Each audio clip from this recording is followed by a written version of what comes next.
Our kids have periods. They're in technically 6 periods that are about 65 minutes long. We have 2 teams, and there's 1 teacher for each subject on each team. We have the green team and the yellow team. And we have 6 periods. We have our core classes, which is reading, science, civics. First, I go to her room for about 10 minutes, I think.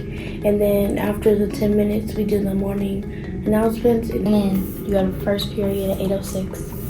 And you go to second period at 9:15. At the start of 3rd period, you have lunch. So 3rd period is a bit longer, but that's just because of lunch. And then we'll go back. Afterwards, they'll go to 4th, and then they're dismissed to the annex. We have our electives in the annex. For green team, which I'm on, is gym, then our elective, and then for yellow team, it's elective, then gym, so it trades off. Their electives, they are either in band or orchestra all year, or they rotate through art, technology, keyboarding, and theater. It's just a better get to know you, build relationships kind of model.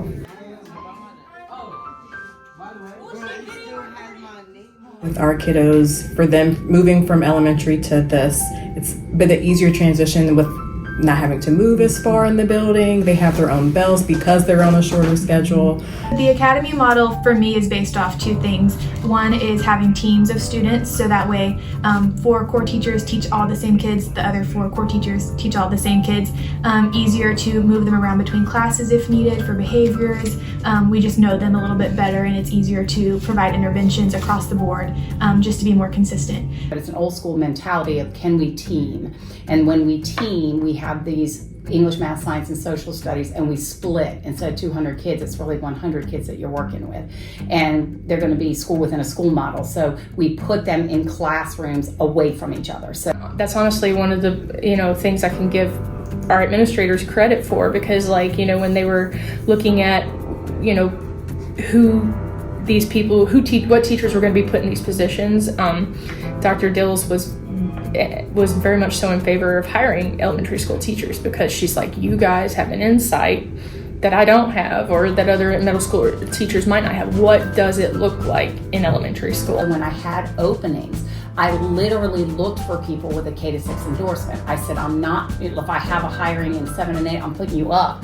There was some people I even took out and I put up into 7 and 8. We've got a couple of elementary teachers that know how the younger kids work, and then those of us know a little bit about high school. So we're just a good mix-up. They PLC together, they have common planning together, they have whole group PLCs together. We kind of just went in with fresh minds, and as soon as a problem arose, we kind of just addressed it and figured it out, met as teams, and figured it out pretty easily. I think the biggest challenge, honestly, was the teaming approach with teachers. They were used to being pretty autonomous within their classrooms, go in the classroom, shut the door, I do my teaching, I teach my curriculum, I'm done, I answer to a department chair. There's nothing wrong with that. It just works better for a 6th grader to know that I'm talking to the teacher next door, the teacher 2 doors down, and we're doing some planning together. We're on the same page discipline-wise.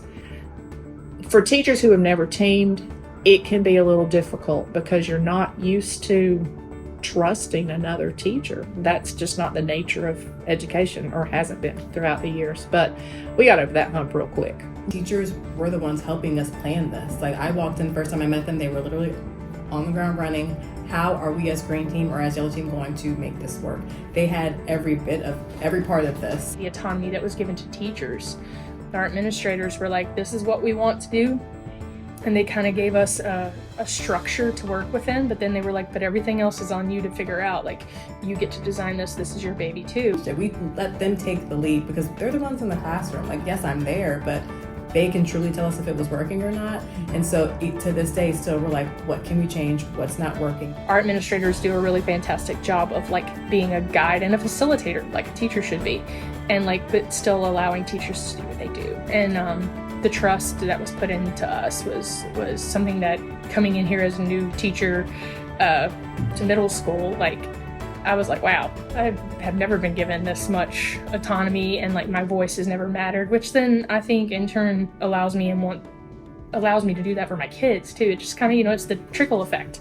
You got to have buy-in from your teachers. The other thing is teachers, I am going to brag about this. We work so hard with our teachers, they will do anything we ask them to do. Tia asked them to do something, Mr. Thompson asked anybody who they will follow with us. But then they're going to come back and say, okay, I'm willing to do this, but have you thought about this? Anytime that we have said, yes, we thought about it and go with me just for a little bit, they have walked with us. And then on 5 weeks from then said, okay, we've walked with you, love this, we're gonna keep it. Or, hey, can we talk about, I love A and B, but can we change C? But I'm telling you, every time they've come back with it, it's been an excellent suggestion for us.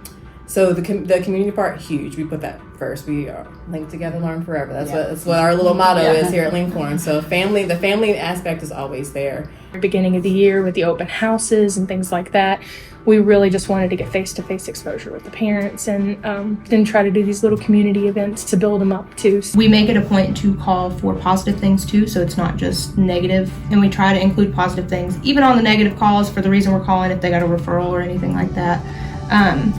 So that we're really big into community engagement. Another thing we did this year was an SOL night, and we had families come in with their student, had the Chromebooks out, had paper out, had pencils, and they actually went through a practice test with their student to see what is the SOL actually like. It might be a little bit harder than parents have imagined, and just to see the effort that it takes to go through all those questions. So the English teachers had worked on creating these poetry, this poems with these kids, and then we held a poetry night, and we got coffee, we had donuts, and all these nice little things. Our cafeteria was full. So we were like, oh, okay. If they read it, they'll come. And then the learning plans, we did that like week 1 of school. So it was a document where the student talked about how they learn best. Then we wanted the parent to say what they thought, how their student learned best. And the teacher also filled in something. I feel like we've always gotten student input throughout the year too, because we're learning in this as well. And I mean, it's happening to them. So, really we can have data all day long on this academic success, but like the social success and what they're learning in that regard is also important, and we have to rely on them for that. It's about growing in good human beings and citizens, right? So I think that having their feedback and their input was like pivotal, and I think that we saw where some kids, they might not believe in themselves, and so we know, hey, we can build this kid up in this way, or like, hey, this seems to be a strength. They think this is a strength. Let's lean in on that, And so I just felt like their input is always so essential to what we do, because we can plan it, but it's like, if somebody tried to teach my classroom and they've never been a teacher before, it's really hard when you're on the outside to create something for someone on the inside. And so we have to rely on them. They are the in-group, and we're trying to create this thing for them. So their input, those plans and those personalized learning plans were very helpful. So I think for me, the data I've noticed is behaviors. I feel like I've written less referrals last year versus this year, just for classroom disruption types of things. Another thing is just grades and SOL scores. My percentage of pass rate this year for the SOLs was higher than my percentage last year, having the same types of classes. There have been higher scores, if standardized testing is what you want to go off of. Not my favorite, but it is a point of data. So I do know that we've seen a huge increase in that. We've seen an increase in attendance. There's a lot of different factors that have come into play that we've seen, oh wow, this is making a difference. This helped tremendously with all things academic behaviors, building relationships, all those things. I think this time last year, 6th grade had double the amount of referrals that we do now. So a lot more positive behavior, a lot more stability and structure for them, because some of them don't really get that at home. So now that they come in, they see the same teacher every day, they go to the same place every day, it's a lot less chaotic. You can just see the kids are happier, they're more at ease. I think they feel safer, they don't have to worry about anybody. The other side of the school, they are in their own little haven. We participated in National History Day, and I had the most kids that went to the district competition, and then they went to states, and then one of them actually qualified as a runner-up for nationals. And so to bring that back here and just like see how happy and involved they were, and then to hear from the people at the National History Day say, we've never seen this turn out. That has to be saying something, because of the fact that we are able to be hands-on and build our students up to where they're okay and feel good about themselves to create this thing and show it at a district, state, or national level. Like, that's terrifying as a child. So, but they were so excited about it and they wanted to do the work. And I mean, those are the things that I think about when I think about, wow, this thing does work. I like it here better because we have more freedom and like the teachers get to know you better. You get to move around freely when the bell dismisses. The teachers and the students can have better relationships because we see them like every single day. Because I was like not good at math, and then I don't know, I got into advanced, so I then started like getting better at math than I was last year. The teachers, if you don't understand something, they help you understand it, and they're just like patient and they are gentle. I feel like I've definitely gotten better at my math. In science, we color sometimes. It's just like a little brain break. It's a lot higher of an expectation level. They know you and they know like what you may need help with and what you may not need help with. I think my teacher helped a lot. Miss Swagger, she helped a lot. Also, I feel like I just like focused more. I felt like more comfortable in her room. And now I can actually like learn to my level. It helps students with their time, and it's really, I like it, me personally.